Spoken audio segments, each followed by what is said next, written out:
on all of these issues. Instead, they're running far away from them because they don't sit well with the American people, especially with the voters that she needs.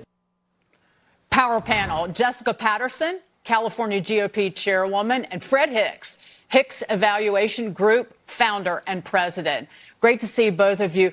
Fred, the only strategy that I can see is for her to not actually say that I no longer stand for Medicare for all. I no longer stand for a ban on fracking into a microphone on a camera because they're worried about the Trump campaign putting ads together of her disavowing these far, far left policies that would decimate the United States.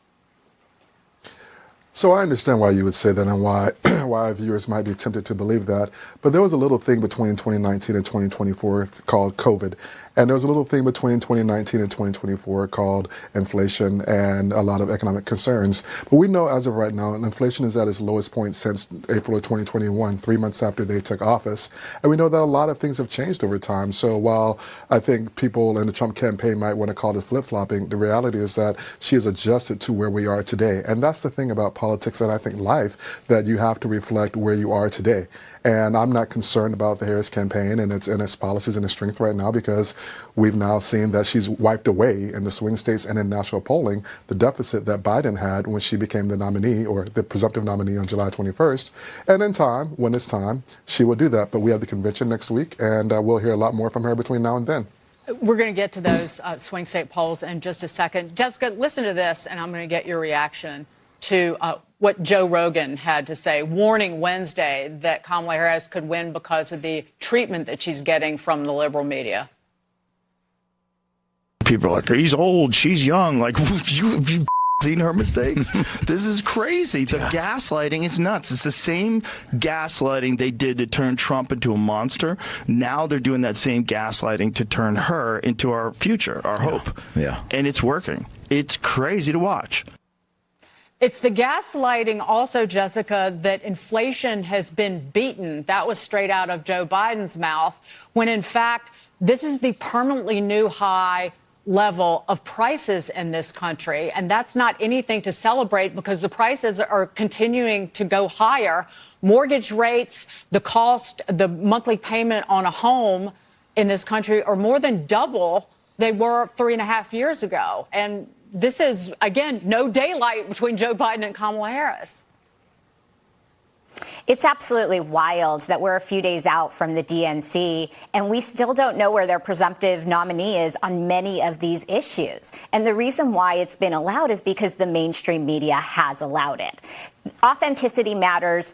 Defending your record absolutely matters. She is going to have to go out there and do press conferences, answer questions from the media. She is going to have to defend her record of 20 years. This isn't just the last 3.5 years. It's a 20-year record where we have seen where she has been in elected office. It is absolutely foolish to think that when she is elected president, she is suddenly going to be different than the person she has shown us she is over the last 20 years. And I will pick this up. Fred, you mentioned this, but the latest Cook report shows that Vice President Harris is up or tied in every battleground state except Nevada. And many say Harris's good numbers, however, won't last. Listen. So you're going to have this 30-day honeymoon period. Things will settle. These polls are a great reminder that Kamala's honeymoon period is completely the result of media hype. They get a bump up, in this case, a little bit of a honeymoon with a new person at the top of the ticket. The honeymoon's going to come and go, and then Donald Trump is going to beat Kamala Harris to become the 47th president of the United States. And a new Fox News poll shows that former President Trump and Vice President Harris are in a dead heat nationally. Trump leads Harris by 1 point, easily within the margin of error. CNN's data analyst with this warning for Vice President Harris.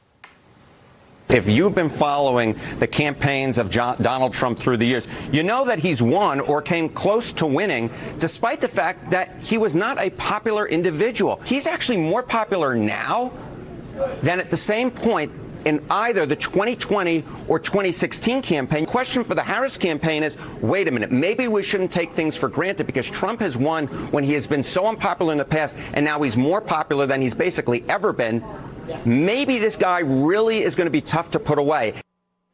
Fox polling also finds that voters trust Trump more on issues they say are their biggest concerns: the border and immigration, foreign policy, the economy, and crime.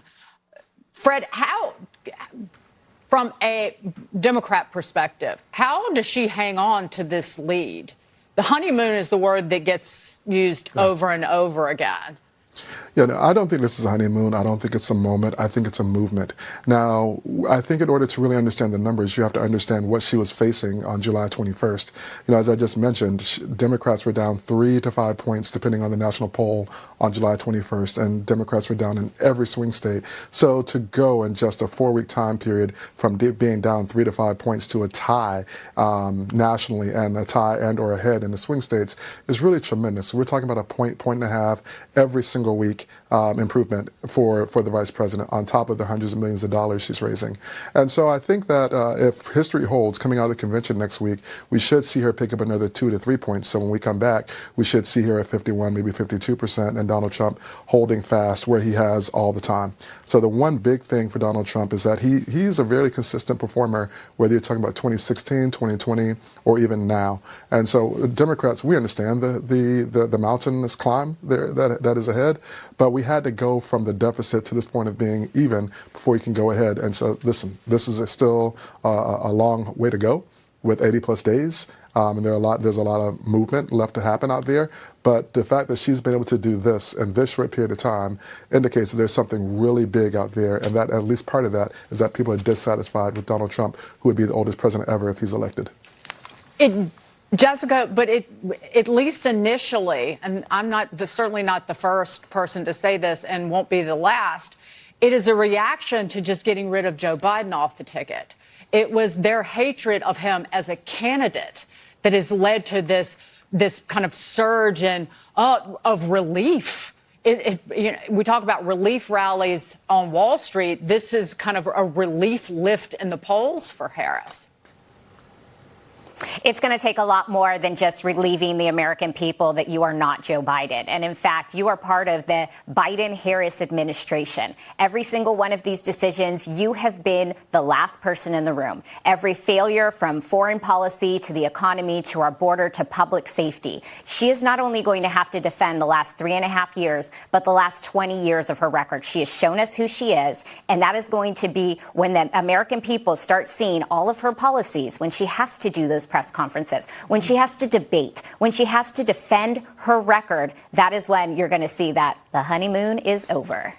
Yeah, we've got to run. I'll just finish with when an anvil or two anvils have been tied around the necks of the American people with inflation and sky-high interest rates, where they had to run up their credit card debt just to cope with the inflation. And Americans are paying $250 billion just in credit card payments every single year. When Americans are suffering carrying around those twin anvils, I think that Vice President Harris might have to say, I got you, more than just, I got you, trust me, I'm on top of this, to reassure people about the direction of the country in terms of the economy. Jessica Patterson and Fred Hicks, thank you both so much. Great to see you. Thank you. Backlash pouring in over the Harris campaign's deceptive ads.